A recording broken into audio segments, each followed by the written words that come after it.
Are you the owner or operator of a booming dental practice, or maybe a very busy and profitable business? If so, this video will probably be of very great interest to you. As the managing principal of an investment firm, I get asked a lot of great financial questions from our investors. Just this past week, I had a call from a young doctor from the great state of Oklahoma. I don't want to give any more information than that just to keep her anonymous. But she had a great question. She started a practice from scratch. You know, she poured her blood, sweat, and tears into it, maxed her credit cards out, but fought and scratched her way into building this practice into a highly profitable business that puts tons of cash flow in her pockets. So this is the email that she sent me. Hi, Dr. Jonny. I greatly enjoy your show and I get enormous value from it. Thank you. I have a busy dental practice now and it's become profitable, and I have saved up a big chunk of cash and it's just sitting in my dental practice business account. And it's literally just sitting there. I have to do something with it. And I guess my question for you is this: should I A, pay off my student loan, or B, should I invest it? What should I do? Very good question, Dr. Oklahoma. On today's video, we're gonna break down this question objectively and look at it from A, if you pay off your student loan, and B, if you invest in real estate, what would be the outcome?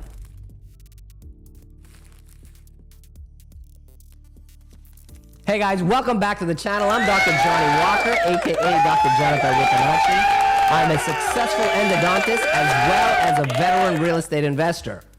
Investing heavily in real estate over the last 14 years has allowed me to take a giant step back from my clinical practice, working an ideal 20 hours a week, spending enormous amounts of time with my friends and family, as well as taking 6 to 8 vacations per year, and having the time and resources to pursue my passions of investing in real estate and helping my fellow doctors achieve financial freedom.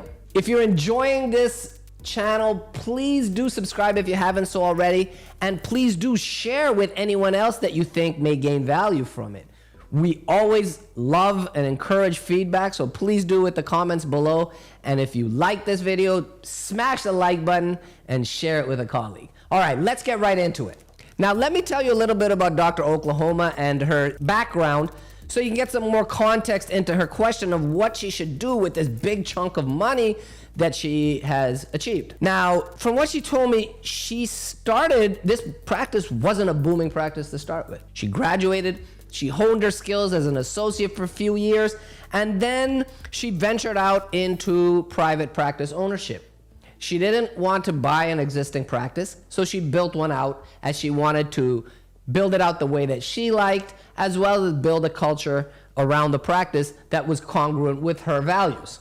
Now, she told me that she really struggled at the beginning, right? So she had all kinds of bills mounting, still trying to develop a good patient flow, still trying to get control of the cash flow, and she had to fight and bite and claw her way to profitability.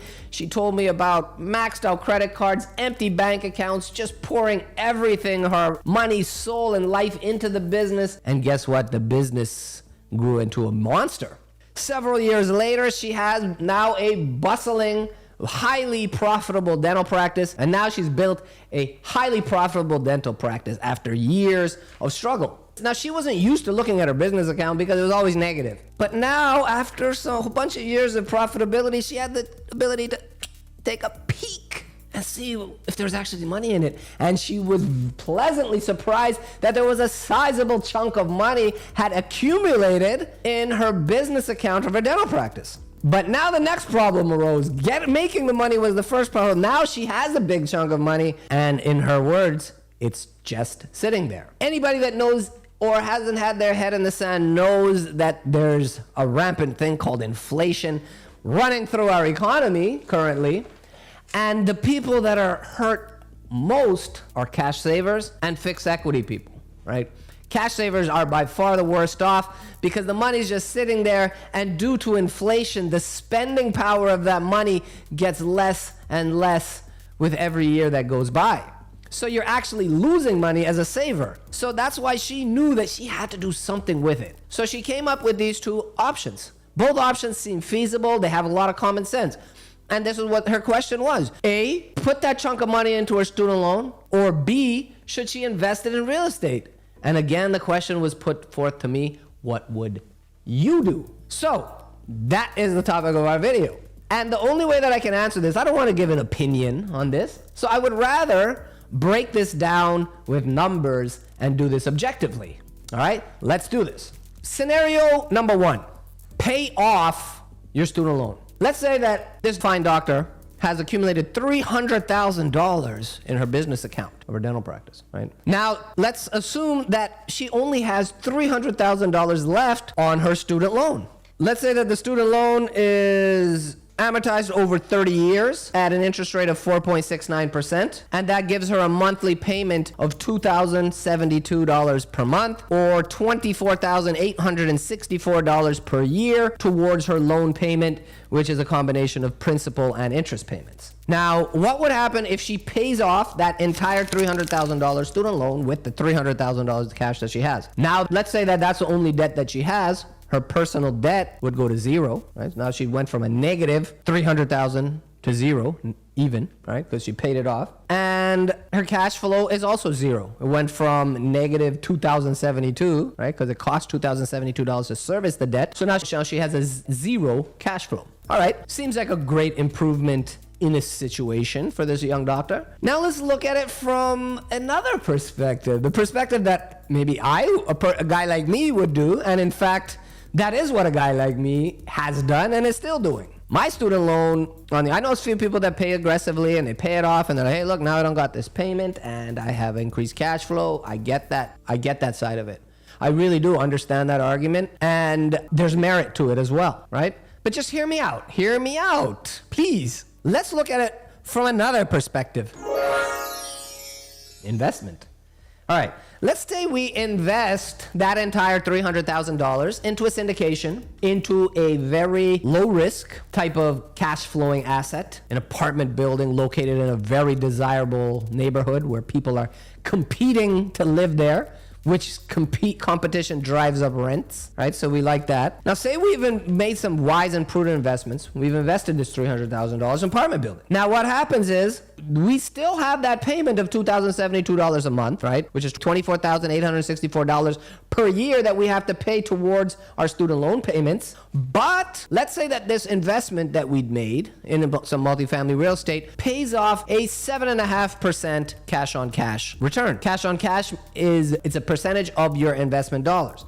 So in this case, if we've invested $300,000, if we get 7.5% cash flow, that means we should get about $22,500 per year of cash flow, of actual money coming from our investment into our pocket. This $22,000 almost covers our $24,000 debt service against our student loan. So our debt service is the proceeds from the real estate investment, the cash flow, is just under the debt service by $2,300. So that means we would have to, instead of pay $2,072 a month, we would only have to pay about $197 a month, right? Because the real income from the real estate will cover most of our debt service payment. So we'll have to come out of pocket about $200 a month instead of $2,100 a month. Okay, so it's a great improvement. It's not zero like in the other scenario, but it's negative. It's only $200 a month instead of $2,100. And so each year we have a $2,300 loss that we are in this investment. Each year that we're in this investment, it'll cost us about $2,364 a month of student loan payments that we only have a year. So through the life of this investment, because of the cash flow, our student loan payment will only be about $200 a month instead of $2,100 a month. And say we do that for 4 years. Okay, 4 years goes by, and now this investment goes full cycle, right? We've implemented the business plan, we've renovated units, we've raised rents, we've raised the value of the property, and now we've sold the property. So now we get back our initial investment, which is $300,000. Plus, let's say that we've achieved a 17 or 16.5% IRR, right? We've got back cash flow already of about 7.5% a year, and say that we get another 10% per year on the back end, then we get back our $300,000 plus another $120,000. So we get back $420,000 once this deal goes full cycle, right? After 4 years, we get back a big chunk of $420,000 minus the $10,000 of student loan payments that we made over 4 years. It was $2,300 times 4. So that means we have now $410,000 of physical cash. Our $300,000 is now $410,000. This is 4 years later. Our student loan, remember we're making payments for 4 years, has gone from $300,000, has amortized down to $279,000, right? So now we actually owe $21,000 less. So take that $410,000 of cash that we have, minus our now present student loan of $279,000, and now we have a net worth of $131,000, right? So we have a net worth of $131,000, whereas in the other scenario we have a net worth of $0. So here we've grown our income, we've grown our net worth now. But let's say we do this one more time. Hey, now don't pay off the student loan yet. Now instead of investing $300,000, we're going to invest $410,000, right? Because now our investment's grown. So we invest this $410,000 at 7.5% cash flow again, which is $31,500 per year of cash flow, which is equivalent to $2,625 a month. Say $2,600 a month of cash flow. And remember, our student loan payment is only $2,072 or $2,100 a month. So we make a positive cash flow now of $550 per month times 12 months is $6,600 per year of positive cash flow. And say this is another 4-year investment. So $6,600 times 4 is $26,500. So now over the course of 4 more years, we have a positive cash flow of $26,000. That $420,000 has gone full cycle and now become $588,000, ladies and gentlemen, right? Our student loan has gone from $279 down to $255 due to payments. So now our net worth is, take that $588,000 minus the student loan, which is of $255, and we have now 8 years later we have a net worth of $359,000. So I now have a net worth of $359,000. You see the difference that's happened versus if I had just paid off my student loan versus keeping a very low interest rate, which is a rarity these days, fixed it for a long periods of time. Why would you want to give up that loan product? Create arbitrage, create a yield, right? So if you can invest 10, 15, 16, 17% and you're paying 4% interest, take that deal all day, ladies and gentlemen, right? That arbitrage is how the financial institutions of Wall Street, big shiny buildings, exist today. They play that game of yields and arbitrage. We can play that game right here, especially when we have cheap, long-term debt. Why pay it off? Anybody that subscribes to Dave Ramsey, I think Dave Ramsey's great. He gives great advice for the average American, right? The middle-class American, the budgeting American. But Dave Ramsey advice is not the advice you should use if your plan is to become wealthy or to live and perpetuate wealth like the wealthiest families do. Middle-class goals, get out of debt. The really wealthy people learn how to live off of debt. They live and they advantage debt to the maximum. Middle class goals is to get out of debt, right? That's schools of Dave Ramsey and all that. Lower class, the middle class income people, goal is to get out of debt, personal debt, and I agree with that. But if you want to become wealthy and do play the games that the wealthy people, you have to learn to love and embrace debt. I'm not talking about personal debt. I'm talking about real estate debt. I'm talking about certain business debt that can be leveraged, and you can play the games that the wealthy people do to greatly decrease their tax liabilities. Now, how exactly that works is well beyond the scope of this video. I actually have another video on how to legally never pay taxes. There should be a link somewhere appearing on your screen. Click on that to find out more about how you can use real estate to never pay taxes.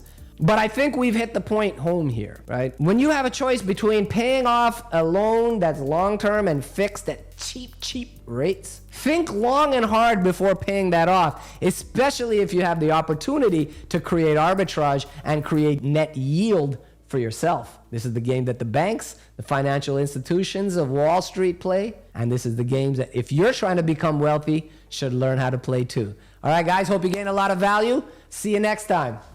Oh!